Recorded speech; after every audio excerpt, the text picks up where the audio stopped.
ആയിട്ട് ഹാജരാണല്ലോ. കാര്യം അതിൽ നിന്ന് ഒളിച്ചോടാൻ വഴിയോ? ഒരു അതാണ് ഇപ്പൊ പറഞ്ഞത്. അതെനിക്ക് ഒരിക്കലും പറയാൻ കഴിയില്ല.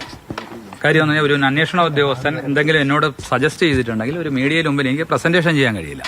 അപ്പോൾ ഒരു കാര്യം ചെയ്യണം, ഈ കാര്യങ്ങൾ എന്ത്, എങ്ങനെ, എപ്പോ, എവിടെ വെച്ചായി എന്നുള്ളതൊക്കെ തീർച്ചയായിട്ടും നിങ്ങൾക്ക് ബോധ്യപ്പെടും. ഒരു ദിവസം കൊണ്ട് ഇപ്പോൾ ഹൈക്കോടതിയിലോട്ട് കേസ് ഫയൽ ചെയ്തതല്ലേ ഉള്ളൂ. അപ്പോൾ അത് നിങ്ങൾക്ക് എല്ലാവർക്കും ബോധ്യപ്പെടും. ഇവിടെ വന്ന് നിന്ന് ശരിക്ക് എൻ്റെ ഫാമിലിയുടെ പ്രൈവസി നിങ്ങൾ നഷ്ടപ്പെടുത്തുന്നത് ശരിയല്ല. കാര്യം എന്ന് പറഞ്ഞാൽ അത് ഞാനൊരു തെറ്റുകാരനല്ല, എന്നെ കോടതി ശിക്ഷിച്ചിട്ടില്ല.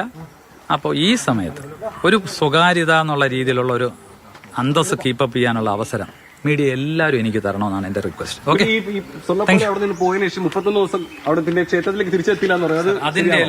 അതിന്റെ എല്ലാ ഡീറ്റെയിലും ഹൈക്കോടതിക്കും ഈ പറഞ്ഞ അന്വേഷണ ഉദ്യോഗസ്ഥരും കൊടുത്തിട്ടുണ്ട്. അതെല്ലാം നിങ്ങൾ വാസുദേവൻ അങ്ങനെ എന്തെങ്കിലും അറിഞ്ഞുകൊണ്ടിരിക്കുന്നതാണോ? അതൊക്കെ അദ്ദേഹത്തിന്റെ